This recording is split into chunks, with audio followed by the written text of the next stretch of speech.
Kisah Nabi Musa alaihissalam. Mesir merupakan negara yang besar dan kuat. Namun sayangnya, kekuatan dan kemakmuran hanya dinikmati oleh raja dan para pengikutnya.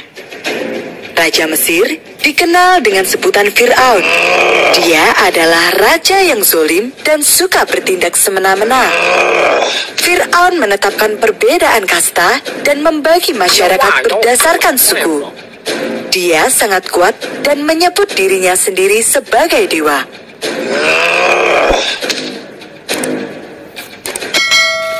Pada suatu malam, Fir'aun bermimpi tentang bara api yang datang dari arah Baitul Maqdis. Api itu membakar seluruh Mesir, kecuali rumah-rumah kaum Bani Israel. Fir'aun bertanya kepada para penyihir istana tentang arti mimpinya. Itu artinya akan lahir dari keturunan Bani Israel yang akan menghancurkan kerajaanmu, kata sang penyihir. Kaum Bani Israel adalah kaum dengan kasta paling rendah di Mesir.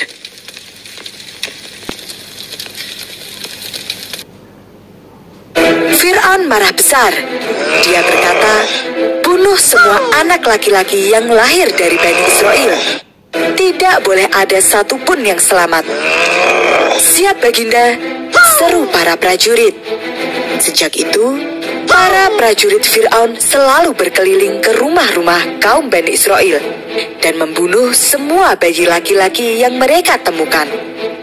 Karena perintah tersebut, keadaan di Mesir berubah menjadi mengerikan.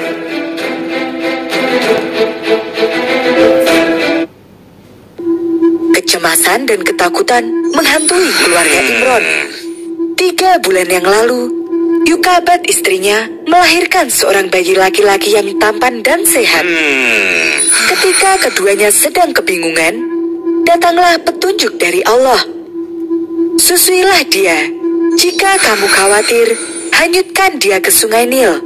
Sesungguhnya, kami akan mengembalikannya kepadamu dan menjadikannya salah satu dari para rasul.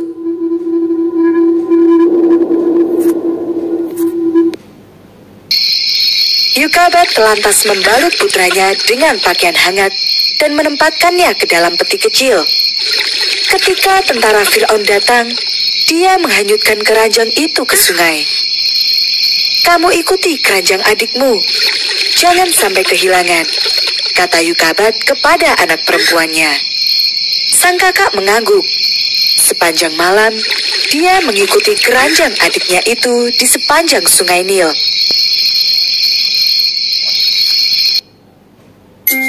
Arus sungai membawa keranjang bayi itu ke istana Fir'aun. Dan akhirnya ditemukan oleh Asiyah, istri Fir'aun. Dia dan para dayang membawa bayi itu ke istana. Asiyah merupakan wanita yang soleh. Dia tidak tega jika harus membunuh bayi yang tidak berdosa. Akhirnya, dia mengangkat bayi itu menjadi anaknya dan memberinya nama Musa, yang artinya diangkat dari air. Kelak, dia akan menjadi Nabi Allah.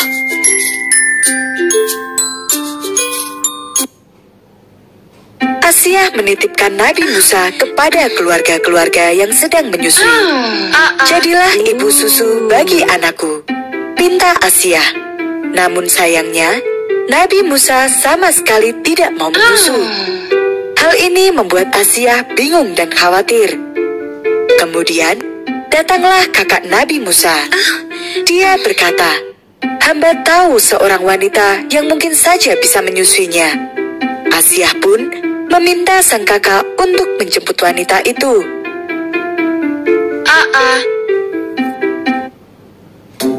Wanita yang dimaksud adalah Yukabat, ibunda Nabi Musa sendiri. Ketika Yukabat sampai di istana, Nabi Musa sedang menangis karena lapar. Tapi, tangisan itu langsung berhenti ketika Yukabat menggendongnya. Kemudian, Nabi Musa menyusu hingga kenyang. Asiyah bahagia melihat anaknya tertidur pulas. Jadilah ibu susu untuk anakku, minta Asiyah. Sesuai dengan janji, Allah mengembalikan anak Yukabat.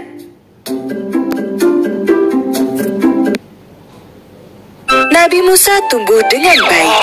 Dia mendapatkan kasih sayang dari dua orang ibu. Pada suatu hari, Nabi Musa duduk di pangkuan Fir'aun. Dan tanpa sengaja, Nabi Musa menarik jenggot Fir'aun. Aduh, teriak Fir'aun kesakitan. Wahai istriku, mungkin anak inilah yang akan menjatuhkan kekuasaanku. Sabarlah, dia masih anak-anak, kata istrinya dengan lembut. Ketika dewasa, Nabi mulai sadar bahwa dirinya bukanlah anak kandung Fir'aun. Dia adalah anak angkat yang berasal dari kaum Bani Israel. Kaum yang selama ini mendapatkan perlakuan buruk dari Fir'aun. Suatu hari, Nabi Musa berniat menolong seorang pemuda Bani Israel yang sedang disiksa oleh prajurit Fir'aun. Tanpa sengaja, Nabi Musa memukul prajurit itu dan membuatnya tewas. Kabar tentang pembunuhan itu sampai ke telinga Fir'aun. Dia marah karena prajuritnya tewas gara-gara kaum Bani Israel. Tangkap Musa sekarang juga, teriak Fir'aun. Nabi Musa terdesak. Jika dia tidak melarikan diri, nyawanya pasti akan terancam. Kemudian, dia memutuskan untuk pergi dari kota Mesir. Dia terus-menerus berjalan hingga akhirnya tiba di kota Madian.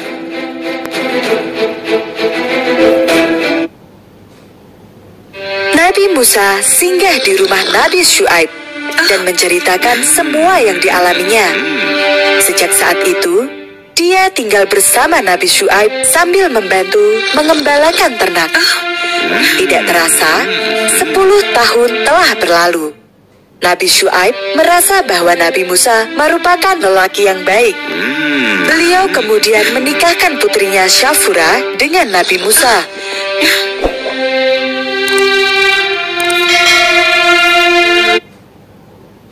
Suatu hari, Nabi Musa tiba-tiba rindu pada Mesir. Dia ingin sekali pulang ke kampung halamannya itu. Terlebih lagi, kabar tentang kekejaman Fir'aun dan bala tentaranya semakin meningkat setiap hari. Mereka terus-menerus menindas Bani Israel. Nabi Musa ingin menyelamatkan kaumnya. Dia pun memohon izin kepada Nabi Syuaib untuk pergi ke Mesir bersama istrinya.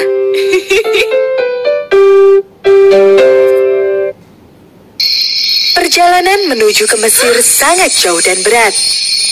Hari sudah gelap ketika Nabi Musa tiba di Bukit Sinai. Malam itu begitu dingin. Nabi Musa melihat-lihat ke sekitar, mencari sesuatu yang bisa dijadikan penghangat. Dia kemudian melihat seberkas cahaya. Ah, ternyata itu adalah cahaya api. Nabi Musa pun meminta istrinya menunggu. Sementara, dirinya akan pergi sebentar untuk mengambil api tersebut.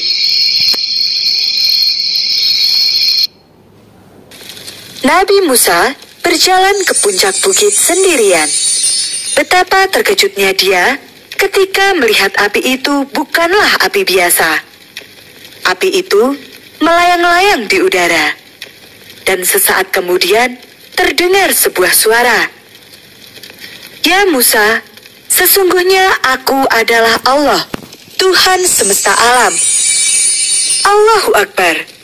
Allah mengangkat Nabi Musa menjadi nabi untuk menyadarkan Fir'aun dan mengajaknya beriman kepada Allah.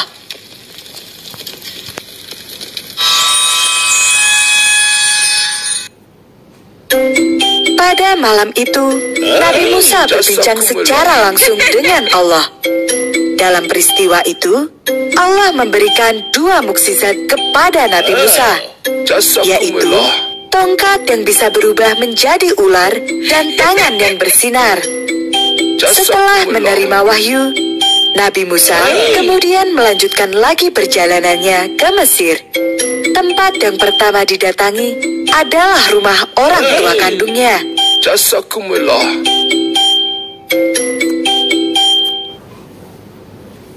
Nabi Musa memiliki seorang kakak laki-laki yang baik dan soleh. Dia adalah Harun.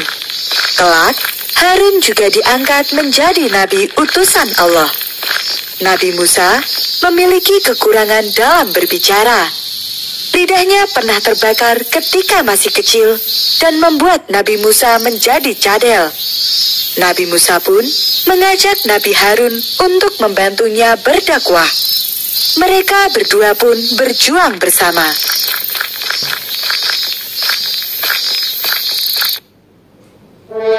Nabi Musa memulai dakwahnya di Mesir.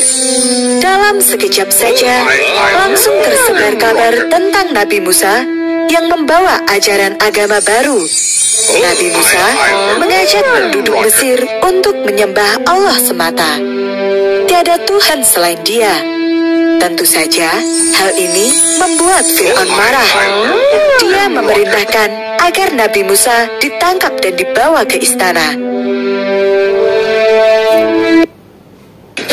Engkau mengaku sebagai Rasul utusan Tuhan, padahal akulah Tuhan di negeri ini, ucap Fir'aun. Pada kesempatan itu, Nabi Musa mengajak Fir'aun untuk bertaubat dan beriman kepada Allah. Namun, ajakan itu ditolak. Aku memiliki ahli sihir terhebat.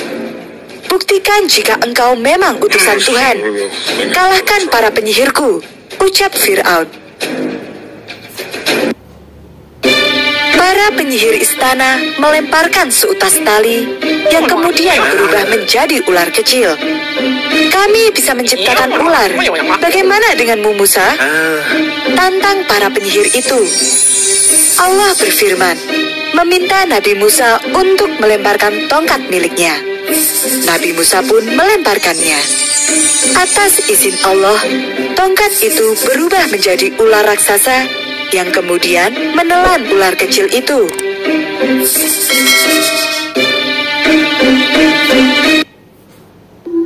Fir'aun sudah melihat sendiri mukjizat Nabi Musa, tapi dia tetap tidak mau mengakui. Itu hanyalah sihir, kata Fir'aun kepada Musa. Jika engkau benar utusan Tuhan, berikan aku bukti lagi. Nabi Musa kemudian mengeluarkan tangannya dari saku. Tangan itu memancarkan cahaya yang sangat menyilaukan mata, membuat Fir'aun dan pasukannya tidak bisa membuka mata mereka. Setelah peristiwa itu, kaum Bani Israel di Mesir berbondong-bondong beriman kepada Nabi Musa. Hal ini membuat Fir'aun semakin membenci Nabi Musa. Fir'aun melakukan segala cara untuk mengganggu dakwah Nabi Musa. Salah satu cara yang digunakan adalah dengan menyiksa para pengikut Nabi Musa. Cepat tinggalkan Musa, atau seluruh keluargamu akan dibunuh, ancam prajurit Fir'aun.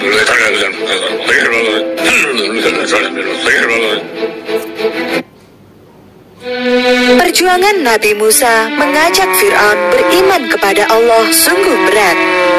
Mereka selalu saja menantang Nabi Musa dan menindas siapa saja yang mengikutinya. Maka Allah pun menurunkan azab. Kemarau panjang melanda dan menyebabkan semua lahan mengering. Setelah kekeringan panjang, Allah menurunkan banjir untuk mereka. Seluruh harta benda mereka hanyut ditelan air.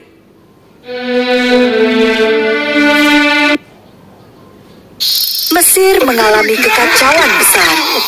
Namun, Fir'aun tetap belum sadar. Kemudian, Allah mengirim ribuan belalang ke ladang-ladang orang Mesir. Akibatnya, mereka pun gagal panen. Berbondong-bondong warga menemui Nabi Musa. Mereka berkata, "Hai Musa, jika kamu dapat menghilangkan azab ini, pastilah kami akan beriman kepadamu."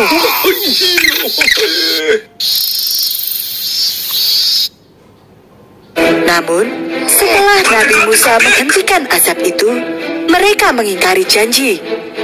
Allah pun menurunkan azab-azab lainnya. Bukannya sadar, Fir'aun justru menuduh Nabi Musa lah sumber bencananya. Segera tangkap Musa dan penjarakan dia.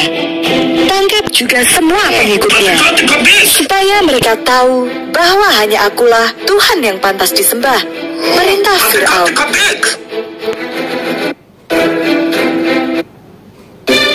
Pasukan Fir'aun memburu semua pengikut Nabi Musa.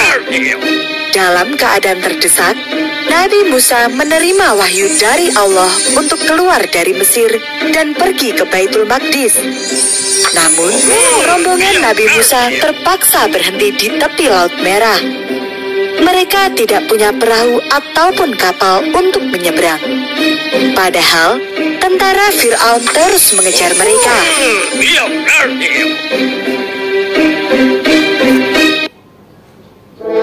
Bagaimana caranya Nabi Musa dan kaumnya bisa menyeberang? Inilah salah satu mukjizat terbesar Nabi Musa. Allah memerintahkan agar Nabi Musa memukulkan tongkat ke laut. Dan seketika itu juga, air laut terbelah menjadi dua. Allahu Akbar. Nabi Musa dan kaumnya bergegas berlari. Di belakang mereka, pasukan Fir'aun sudah terlihat. Mereka ikut menyeberangi laut yang terbelah itu.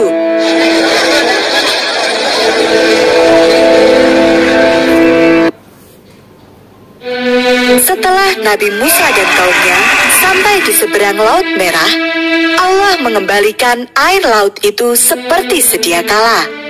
Dan laut pun menelan Fir'aun dan semua pasukannya. Tidak, apa yang terjadi pada air laut ini? Teriak Fir'aun dan para pasukannya. Peristiwa ini terjadi pada tanggal 10 Muharram dan dikenal dengan nama Hari Asyura.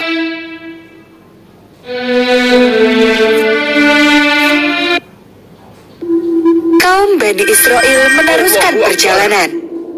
Ketika mereka berhenti di Bukit Sinai, Allah menurunkan wahyu lagi. Allah meminta Nabi Musa untuk pergi ke puncak bukit dan berpuasa selama 40 hari. Nabi Musa berdoa, "Ya Tuhanku, tampakkanlah zat-Mu kepadaku, supaya aku dapat melihat-Mu." Namun, keinginan Nabi Musa itu tidak terkabul. Allah berfirman, "Engkau tidak akan sanggup melihatku." Allahu Akbar. Setelah 40 hari, Allah menurunkan kitab suci kepada Nabi Musa. Kitab itu dikenal sebagai Kitab Taurat. Kitab yang berisi tuntunan hidup bagi kaum Bani Israel, agar mereka selalu berada di jalan yang benar. Subhanallah, Allah meninggikan derajat Nabi Musa. Beliau adalah seorang nabi serta rasul utusan Allah yang berasal dari keturunan hebat, yaitu Nabi Yakub alaihissalam.